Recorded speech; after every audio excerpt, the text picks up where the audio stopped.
My brothers and sisters in Christ, there are some amongst the population known as preppers, the ones that are prepared for the ultimate doomsday scenario that have their bomb shelter stocked with food and ammunition and everything to last years and years and years, to be ready for when everything hits the fan.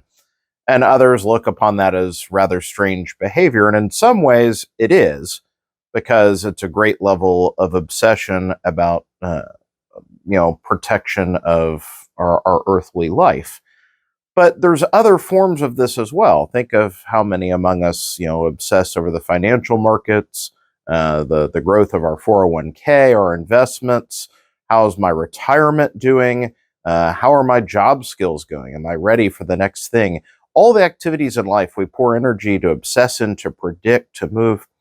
And in today's gospel, we hear Jesus speak of this, but from a different angle, the right angle, which is, you foolish men of this age, you know how to predict everything. You know how to look at the sky and predict the weather.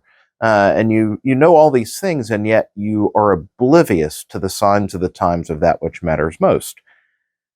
This is a way of saying we need to be preppers, but to be prepping for the right things.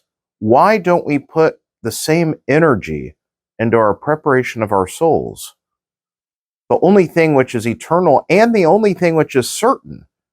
Going back to the image of the doomsday prepper, that's prepping for in case there's an apocalyptic event or something where it's needed.